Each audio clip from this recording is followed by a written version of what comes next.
to Dork Points, everybody. This is Ron, and this is episode 4 of 10 games you can get for $2.99 or less on the PlayStation Store. Yes, episode 4. I know I have a problem with cheap games. I think I may be addicted. This will be my last one for a while, though, I promise. Alright, first up is a trio of games in the East Asia Soft Indie Shmup Bundle. Try saying that 3 times fast. Indie Shmup Bundle. East Asia Soft Indie Shmup the first game in the Shmup Bundle, Shmup stands for shoot 'em up, by the way, is Null Drifter, which Jake actually played a while ago. Picked it up for like 99 cents, and he platinumed it within a couple hours, and that's about how long it takes. You have to kind of buy your upgrades for your ship in that game. It's a unique system. It is a little challenging, but you can do it. It's a quick-ish platinum. Not instant, but put a couple hours in. Second in the package, you're watching it, it's Project Starship. This is my favorite of the 3 games in the package. They're all fairly cheap. That doesn't mean they're easy, though. Look at these bullets flying at me here. This one had a throwback arcadey feeling to it that I really enjoyed out of the 3. Alright, and now for my least favorite of the 3, the third being Red Death. And this game is just exactly what it says. It's Red Death. Again, a wonderful feel and look to it, like it's made out of paper, and it definitely scratches that old throwbacky itch as well, but just so difficult. And of course, I could get nowhere near a platinum on this one. This one was just hard. You have to really like these kind of games to do that one.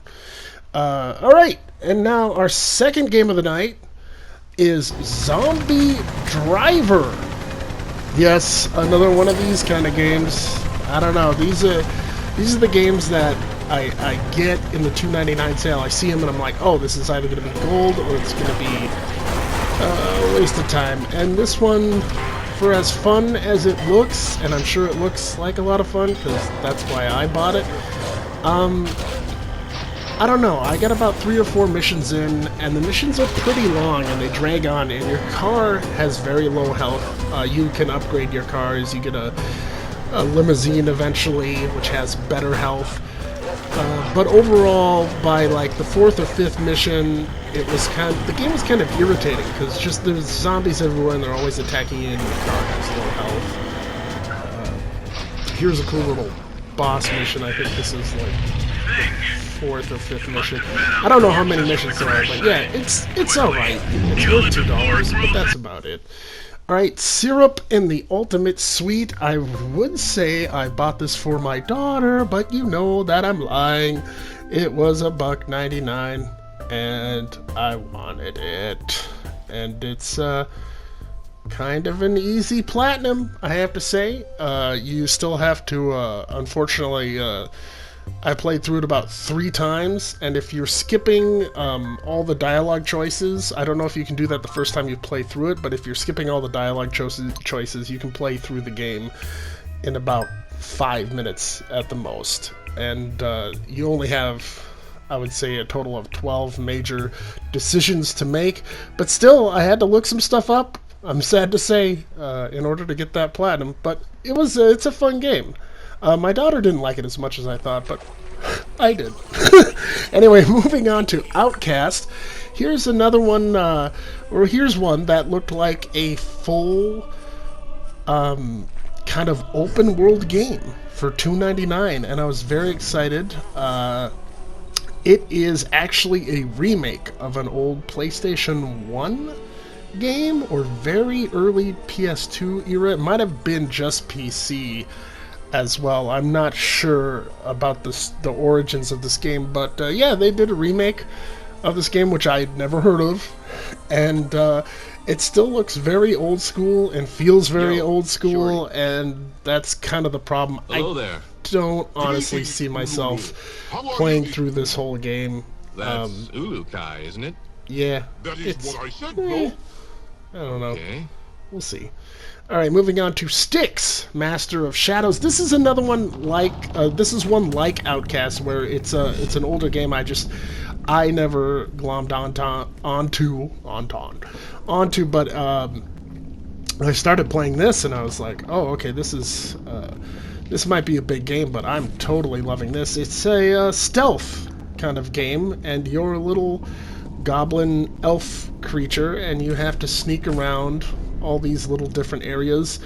The layouts are kind of cool. It kind of reminds me of the Metal Gear VR missions, because every area is kind of short and compact, and you know what you have to do. So it's almost like a puzzle game in a way. And when you boil down stealth games to that level, they're kind of quick and easy and enjoyable. So I've been playing this one like level by level and kind of getting through it, and so I think I will probably play a majority of this game. But yeah, because everything's so boiled down and you're doing like 3 small areas in one level, it's kind of like a puzzle game. It's pretty cool. Styx, check it out. It looks good. All right, moving on to Road Bustle. Oh, what's that music though? This one was another one that I kind of, I don't know, it looked good. And listen to the music. The music's great. It kind of looked good to me, but it is super cheap. It's a super cheap game. And you can basically platinum the game in maybe 10, 15 minutes just by running forward and being careful not to get hit. Kind of like Frogger, but all you have to do is just stop at the edge of the road and just kind of time it right, and you'll be able to keep moving forward. So, was it worth the buck? Yeah, it was worth the buck. Sure. All right, Pagal 2. This was weird because this was the one game that was $2.99 that I kept avoiding, and I finally picked it up. And I have to tell you, I am horrifically addicted to Pagal. It is one of those, it's kind of like Brick Breaker or something like that. It's one of those games you'd see at like the cheap computer terminal at a bar or something.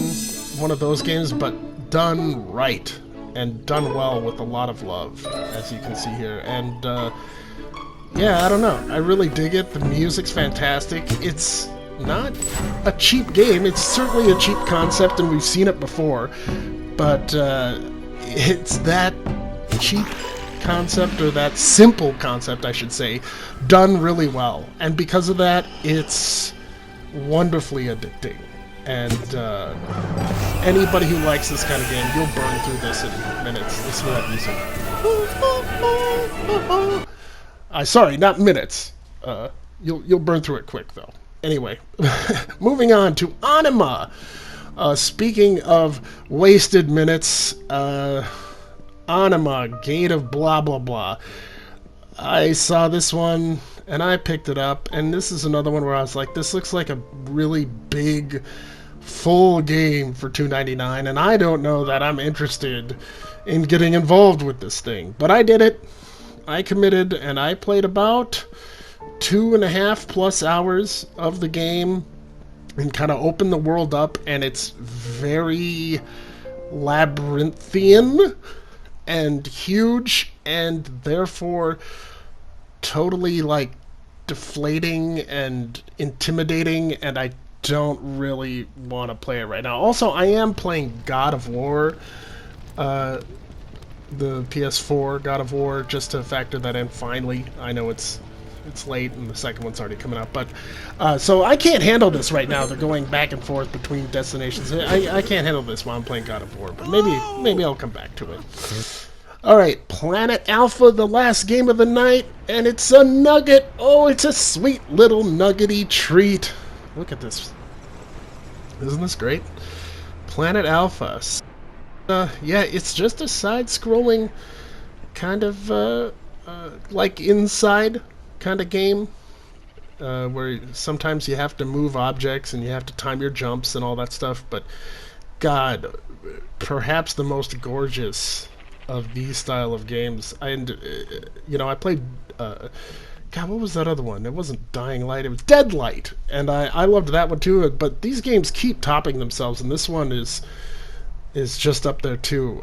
However, I have to say I did get to a point where I had to move this roly Easter egg looking thing under a log, and you got to get the precision just right, and it's kind of an accidental.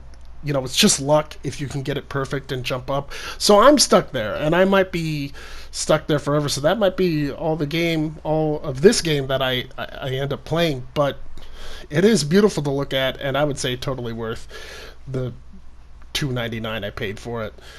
So there you go. That's all the games. Good night. Dirt points fully earned. Thank you for watching. Hope you enjoyed. Bye bye.